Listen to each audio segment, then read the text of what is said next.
here with the Sparrow Law Group in New Orleans, Louisiana, and I wanted to go over a question we've been getting lately from some business owners about whether or not they should accept more of the EIDL funds, the Economic Injury Disaster Loan Funds issued by the SBA.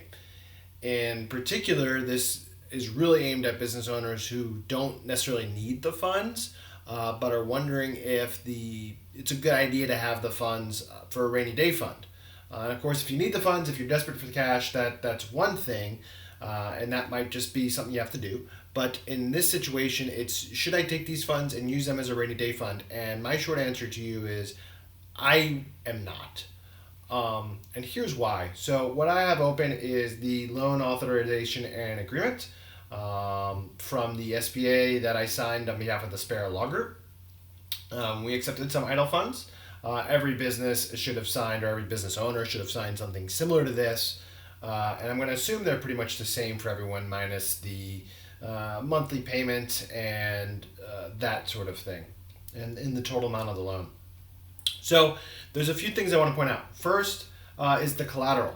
The SBA says they have a collateral interest in anything that the business owns. So inventory, property, chattel paper, letters of credit, documents, basically everything that your business has. So there's collateral. And then there's this requirement relative to collateral. So the borrower will not sell or transfer any collateral without the SBA's prior written consent. And they make this exception here, except, if you're a restaurant and we have collateral in your inventory, you can sell your inventory.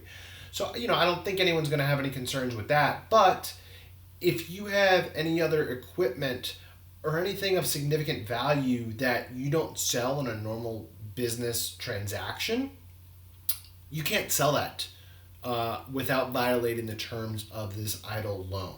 So it restricts you in that way. The second thing that I noticed that is very restrictive is that the borrower will obtain and itemize all your receipts, and you're required to give them to the SBA if they ask for them. So this isn't really terribly uncommon. It does seem a little bit more strict than what a bank or credit card or other lending institution may ask you to do, but there is essentially a heightened requirement to actually track your expenses and what you're spending money on, and the SBA can ask you for that at any time. So there's this element of them looking over your shoulder, making sure you're doing everything. The third thing that I want to point out that I think is pretty big, the limits on distribution of assets. So what this says is that the borrower will not make any distribution of its assets or give any preferential treatment to the owner of the company. So in other words, if you have a good year and have profit, and this is aside from a salary, you're allowed to pay yourself a salary, you're allowed to take out benefits. I think that's where the preferential treatment comes in. I don't think this is saying the owner has to not pay themselves. I think this is saying that if you're the owner and you're taking a salary of $100,000 and your business has a great year and you'd like to withdraw another $250,000 or $50,000 or $5,000, wherever it might be, if you want to withdraw a profit, this says you can't do that.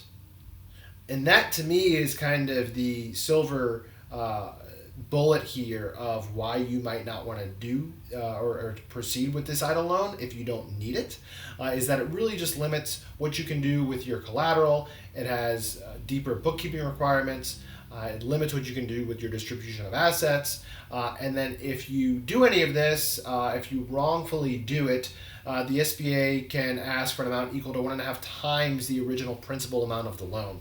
So, we haven't started seeing them enforce it yet, but I do not want to be on the rear end of one of these enforcement actions. I do not want to have to pay back 1.5 times the original principal. That would be way more than I'm interested in doing. And so to me, these requirements on collateral, not so much. As a law firm, we don't have a whole lot of collateral we'd actually want to sell.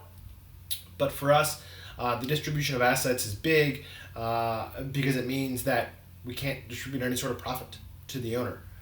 So, in my opinion, the EIDL loans, unless you need them, is not really a rainy day fund. It's a good thing. It's been there.